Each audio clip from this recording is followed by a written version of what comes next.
हाय दोस्तों, अस्सलाम वालेकुम। कैसे आप लोग? मेरा नाम नबील है। वो कंपैरिजन लेके आया हूं जिसका आप कर रहे थे बहुत बेसब्री से इंतजार। ये है आईफोन 13 प्रो वर्सेस आईफोन 14 का फुल इन डेप्थ कंपैरिजन, जिसमें हम कैमरा कंपैरिजन भी फुल ऑन करेंगे ताकि आपको पता चल जाए कि आपको थोड़ा सा ज्यादा पैसा देके आईफोन 13 प्रो के लिए जाना चाहिए या फिर पैसे बचा के आईफोन 14 के लिए जाना चाहिए। कौन सा डिवाइस है सबसे बेस्ट? सबसे बात करते हैं डिजाइन, बिल्ड क्वालिटी और लुक्स के बारे में। तो यहाँ पे देखेंगे तो दोनों तो आईफोन है ही और दोनों 6.1 इंच के डिस्प्ले के आते हैं और दोनों का फॉर्म फैक्टर जो है ऑलमोस्ट सिमिलर ही है। लेकिन यहाँ पे बिल्ड क्वालिटी या डिजाइन, लुक्स वगैरह की अगर बात करें तो 13 प्रो बेटर लगता है 14 के मुकाबले, क्योंकि 13 प्रो की जो साइड्स है ये कंप्लीटली स्टेनलेस स्टील के जो बहुत खूबसूरत लगते हैं। मैट फिनिश वाला बैक है जिसपे फिंगरप्रिंट्स नहीं आते, हालांकि स्टेनलेस स्टील के साइड्स पे आ जाते हैं, लेकिन फिर भी बैक वाला पोर्शन जो है आपका हमेशा क्लीन रहता है। वहीं पे अगर आप 14 देखेंगे तो ये एल्यूमिनियम के बिल्ड के साथ आता है, तो डेफिनेटली 13 प्रो के मुकाबले इसकी बिल्ड क्वालिटी थोड़ी इंफीरियर है। 13 प्रो बेटर देखने में भी लगता है और फील और लुक के मामले में भी बेटर है। और बात करें अगर हम डायमेंशंस की, तो यहाँ पे सारे डायमेंशंस, चाहे वो हाइट हो चाहे वेट, तो सब कुछ सेम है। लेकिन यहाँ पे जो डेप्थ है या फिर ये थिकनेस बोल लीजिए, ये 13 प्रो की स्लाइटली कम है, बहुत मामूली सा फर्क है 14 के मुकाबले, क्योंकि इसका कैमरा बम जो है थोड़ा सा बाहर निकला हुआ है 13 प्रो के मुकाबले। इससे आपको कोई फर्क नहीं पड़ेगा, लेकिन एक चीज से फर्क पड़ेगा, वो है वेट से। 14 जो है वो 13 प्रो के मुकाबले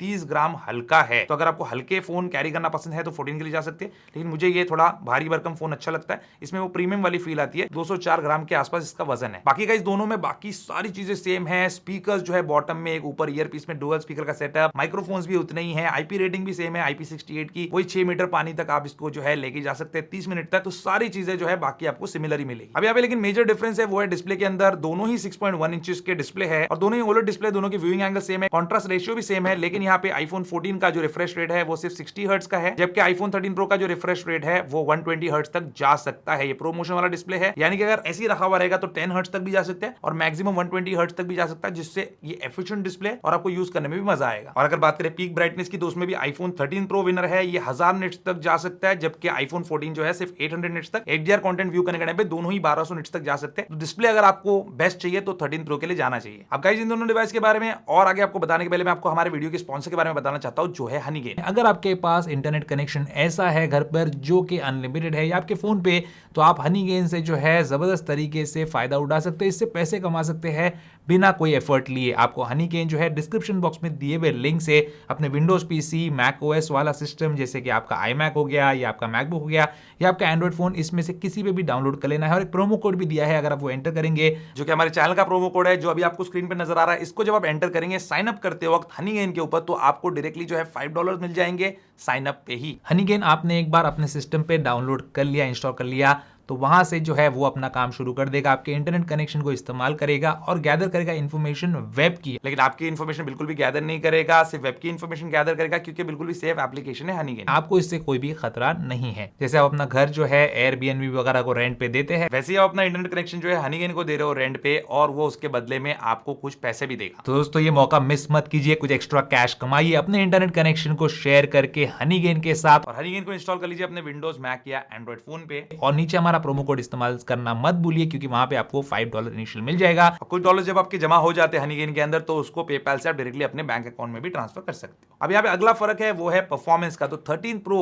और 14 के अंदर जो चिपसेट आता है वो एक्जैक्टली सेम है, यानी कि एप्पल का A15 बायोनिक चिपसेट और 5 कोर के जीपीयू के साथ ही आता है। यानी कि 13 प्रो का जो चिपसेट है एक्जैक्टली वैसा का वैसा एप्पल ने 14 के अंदर जो है डाल दिया है। रैम भी दोनों के अंदर 6 GB का ही है। पहले जो नॉन प्रो मॉडल्स आते थे उसमें 4 GB का रैम रहता था, लेकिन इसमें अभी जो है एप्पल ने 6 GB का रैम दिया है। और यहाँ पे दोनों का बेस स्टोरेज जो है 128 से स्टार्ट होता है, फिर उसके बाद 256, 512, और आईफोन 13 प्रो के लिए जो है आप 1 TB तक जा सकते हैं। तो 1 TB की जरूरत है तो 13 प्रो की तरफ आप देख सकते हैं, लेकिन अभी आप थोड़े बजट कॉन्शियस हो, इसलिए 1 TB के लिए शायद नहीं भी जाएंगे। लेकिन इसका परफॉर्मेंस पे क्या इफेक्ट पड़ता है जब दोनों के अंदर सब चीज सेम है? तो क्या फर्क है, आइए आपको बताता हूं। ये Geekbench की स्कोर है सिंगल कोर और मल्टी कोर। ये आईफोन 14 है और ये आईफोन 13 प्रो है। देखेंगे ऑलमोस्ट सिमिलर है, कोई फर्क नहीं, 19-20 का फर्क है। लेकिन दोनों में जीपीयू सेम होने के बावजूद यहाँ पे 13 प्रो जो है काफी ज्यादा पावरफुल लग रहा है आईफोन 14 के मुकाबले। और ये डिफरेंस छोटा मोटा नहीं है, 2000 पॉइंट्स का डिफरेंस है। तो यहाँ पे एप्पल ने किस तरीके से इसको ट्यून किया है ये मुझे समझ में नहीं आया, जबकि इंटरनल्स पूरे सेम है, जीपीयू भी वही है, सीपीयू वही है और रैम भी वही है, फिर भी 13 प्रो जो है बेटर परफॉर्म कर रहा है कंप्यूटेशनल बेंचमार्क स्कोर्स के अंदर। और दोनों के अंदर क्योंकि iOS वर्जन सेम ही चल रहा है, iOS 16, तो फ्यूचर में अपडेट भी जाए दोनों में सेम नंबर के आएंगे। 13 प्रो भी नया ही फोन है और 14 अभी निकल के आया, तो ऑलमोस्ट सिमिलर आपको नंबर ऑफ अपडेट्स मिलेंगे अभी से लेके अगले 5 साल तक। बैटरी लाइफ की बात करें गाइस, तो यहाँ पे 13 प्रो में अगर आप वीडियोस देख रहे हो, वीडियो स्ट्रीम कर रहे हो तो आपको बेटर बैटरी लाइफ मिलेगी, 2 घंटे ज्यादा मिलेगी 14 के मुकाबले। जबकि 14 के अंदर अगर आप ऑडियो सुन रहे हो तो आपको बैटरी लाइफ जो है 13 प्रो के मुकाबले 5 घंटे ज्यादा मिल सकती है। ये एप्पल के अपने स्टैटिस्टिक्स है, लेकिन मेरे हिसाब से गाइस दोनों में आपको काफी सिमिलर बैटरी लाइफ ही देखने मिलने वाली है। हालांकि रेगुलर यूज के अंदर अगर आप ये एक्सक्लूसिव टास्क नहीं करें, मतलब वीडियो वॉचिंग या ऑडियो उस पे ही पूरे घंटे आप बिता नहीं रहे हो, तो रेगुलर यूज पे 13 प्रो आपको बेटर बैटरी लाइफ देना चाहिए, क्योंकि इसके अंदर प्रोमोशन का डिस्प्ले जो 10 हर्ट्ज तक जा सकता है। तो जब 10 हर्ट्ज पे रहेगा तो ऑब्वियसली कम बैटरी लाइफ कंज्यूम करेगा, और जब आप इसको यूज करेंगे 120 हर्ट्ज तक जाएगा ये, तब थोड़ी सी ज्यादा बैटरी लाइफ कंज्यूम करेगा। तो इस तरीके से बैटरी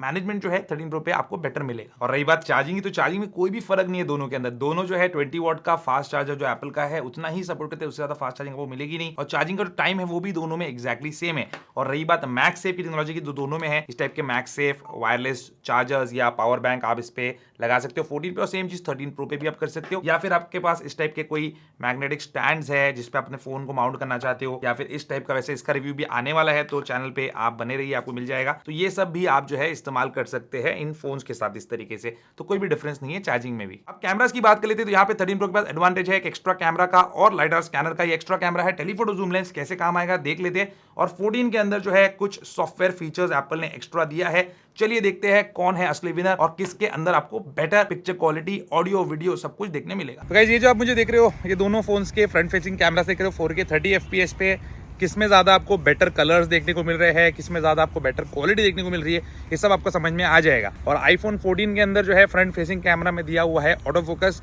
जो कि आईफोन 13 प्रो के अंदर नहीं है। तो यहाँ पे आईज वगैरह के अतराफ जो है ये शायद बेटर ऑटो फोकस कर पाएगा। फ्रंट कैमरा की वीडियो क्वालिटी का वर्डिक बता देता हूँ। एक तो ऑडियो दोनों में एक्जैक्टली सेम है, कोई फर्क नहीं है। ऑटो फोकसिंग की वजह से आइस के अतराफ 14 बेटर फोकस करता है, 13 प्रो में कलर्स बेटर निकल के आते हैं, और स्टेबलाइजेशन देखेंगे तो वो भी 14 के अंदर बेटर है। Cinematic video front facing camera से दोनों फोन जो है वो शूट कर सकते हैं, लेकिन 14 के पास एडवांटेज है 4K का, जो कि 13 प्रो के अंदर नहीं है। तो यहाँ पे क्वालिटी जो है, जो डिटेल्स है वो 14 में बेटर कैप्चर होते हैं, और 13 प्रो में अगेन यहाँ पे कलर्स मुझे स्लाइटली बेटर लगते हैं। 14 थोड़ा स्किन का जो कलर है वो कूलर टोन पे लेके जाता है, 13 प्रो थोड़ा वार्मर पे जो बेटर दिखता है। ये 4K 30 FPS पे rear facing camera main lens का फुटेज है। यहाँ पे आप देख सकते हैं कि दोनों के अंदर क्वालिटी बहुत सिमिलर है, कोई फर्क नहीं है। नज़दीक से अगर मैं दिखाऊं इस पत्ते को, तो दोनों में आपको काफ़ी जो है सिमिलैरिटी देखने मिलेगी। यहाँ पे डिफरेंस बताना बहुत मुश्किल है। अल्ट्रा वाइड पे भी जो है आपको सेम रिजल्ट देखने मिलेगा, लेकिन 13 प्रो के अंदर एक टेलीफोटो लेंस दिया हुआ है, जिसके ऊपर मैं आप जब लेके जाऊंगा आपको, तो यहाँ पे देख सकते हैं क्वालिटी कितनी अच्छी निकल के आती है। वही 14 के अंदर आपको डिजिटल जूम इन करना पड़ता है, जिससे क्वालिटी ऑब्वियसली ड्रॉप हो जाती है। 13 प्रो और फिर जूम कर सकता है, और 14 के अंदर मैक्सिमम इतना ही जूम हो सकता है। अब ये जो वीडियो आप देख रहे हो गाइस, ये दोनों फोन के रियर फेसिंग कैमरा की जो मेन लेंस है उस पर देख रहे हो 4K 30 FPS पे। ये वीडियो आपको बताने का मकसद ये है कि जब आप किसी भी सब्जेक्ट का इस तरीके से वीडियो लेते हो तो क्वालिटी कैसे निकल के आती है। समझो आप कोई इंटरव्यू शूट कर रहे हो, ऑडियो क्वालिटी तो दोनों में सिमिलर आई है, लेकिन वीडियो क्वालिटी जो है यहाँ पे मुझे 14 में सरप्राइजिंगली बेटर लगी। हालांकि उसने जो हेयर वगैरह है उसको ज़्यादा डार्क कर दिया है, लेकिन ओवरऑल क्वालिटी यहाँ पे मुझे 14 में बेटर लगी। 13 प्रो थोड़ा सा वॉश्ड आउट लगा मुझे रियर कैमरा के मेन लेंस में। अब ये सिनेमैटिक वीडियो मोड जो है दोनों फोन्स के अंदर, उसमें मैंने लिया है, और यहाँ पे 14 जो है क्लियर विनर है, क्योंकि ये 4K तक जा सकता है। 13 प्रो जो है ये 1080p पे रेस्ट्रिक्टेड है, और 4K के अंदर भी 25 FPS भी कर सकता है, 24 भी और 30 भी। 14 जिसकी वजह से कंटेंट क्रिएटर्स को बेनिफिट हो सकता है, किसी शोरूम वगैरह में जाएंगे तो लाइट फ्लिकर नहीं करेगी, जो कि 13 प्रो में एक प्रॉब्लम आता है इसके अंदर। तो यहाँ पे सिनेमैटिक 14 का बेटर है। अब ये 4K 30 FPS पे स्टेबिलिटी टेस्ट जब हम देखते हैं तो 14 बेटर है 13 प्रो के मुकाबले। ये मेरे लिए थोड़ा शॉकिंग था। एक्शन मोड नहीं है ये, अभी तो एक्शन मोड बताऊंगा मैं, जो 14 के फेवर में जाने वाला है ऑब्वियसली। और यहाँ पे आप देख सकते हैं एक्शन मोड है, जिसमें 14 बहुत ज़्यादा स्टेबल है, 13 प्रो बहुत ज़्यादा हिल रहा है, लेकिन यहाँ पे 2.8K में 14 शूट करता है, जबकि 13 प्रो 4K में। एक क्विक ऑटो फोकसिंग टेस्ट भी मैंने किया दोनों डिवाइसेस के ऊपर, जिसमें दोनों ने सिमिलर परफॉर्म किया है। 13 प्रो हालांकि लो लाइट में शायद बेटर परफॉर्म करे, क्योंकि इसमें लाइडर स्कैनर है, और थोड़ा आपको नज़दीक और दूर इसलिए नजर आ रहा है क्योंकि 13 प्रो का जो मेन लेंस है थोड़ा वाइड है। अब बारी है फोटो कंपैरिजन की, तो ये फ्रंट फेसिंग कैमरा की सेल्फी। अब यहाँ पे आपको लगेगा 13 प्रो बेटर है, लेकिन हम जूम इन करते जब तब पता चलता है कि 14 जो है ये ज़्यादा क्लियर पिक्चर निकाल रहा है। हालांकि 13 प्रो के कलर्स मुझे स्लाइटली बेटर लगे। ये भी सेल्फी है, लेकिन ये लिया है मैंने पोर्ट्रेट मोड के अंदर। जब जूम इन करते तो यहाँ पे जो है 13 प्रो सरप्राइजिंगली बेटर निकल के आता है, और कलर्स भी 13 प्रो में बेटर निकल के आते हैं। ये रियर फेसिंग कैमरा का अल्ट्रा वाइड वाला पिक्चर है, ज़्यादा कोई आपको डिफरेंस यहाँ पे लगेगा नहीं। ये रेगुलर जो मेन लेंस है उससे लिया है मैंने, तो यहाँ पे आपको मैं क्रॉप इन करके बता दूँ कि कौन सा बेटर है। तो यहाँ पे आप देख सकते हैं 14 जो है ज़्यादा क्लियर है 13 प्रो के मुकाबले, तो क्वालिटी 14 पे बेटर है। इसके बाद ये है टेलीफोटो लेंस, जो कि ऑब्वियसली 13 प्रो में है, 14 में तो है नहीं, तो 13 प्रो ही यहाँ पे जो है विनर साबित होता है क्लियरली, क्योंकि 14 प्रो डिजिटल जूम इन कर रहा है। यहाँ पे ये है पोर्ट्रेट मोड रेगुलर 1x वाले लेंस से। यहाँ पे आपको लगेगा कि 13 प्रो बेटर है, लेकिन जूम इन करने पे आपको समझ में आएगा कि 14 जो है वो बेटर निकल के आता है। और यहाँ पे ये जो है क्लियर विनर है 13 प्रो, जिसमें टेलीफोटो जूम लेंस से आप पोर्ट्रेट मोड की फोटो ले सकते हो, तो इसमें नो डाउट। और यहाँ पे है मैक्रो मोड फोटो, जो कि 13 प्रो में है, 14 में तो मैक्रो मोड आता ही नहीं है, तो इस टाइप की खराब फोटो निकालेगा 14 जब आप मैक्रो शूट करना कोशिश करेंगे। और इसके बाद आ जाती है यहाँ पे नाइट मोड। नाइट मोड में डिफरेंस बताना बहुत मुश्किल है, लेकिन स्लाइटली मुझे 14 बेटर लगा। जूम इन करने पे भी थोड़ा सा 14 बेटर लगा, लेकिन फ़र्क बताना मुश्किल है। लेकिन नाइट टाइम में जब सेल्फी मैंने लिया तो यहाँ पे 14 जो है वो बेटर निकल के आता है, 13 प्रो के मुकाबले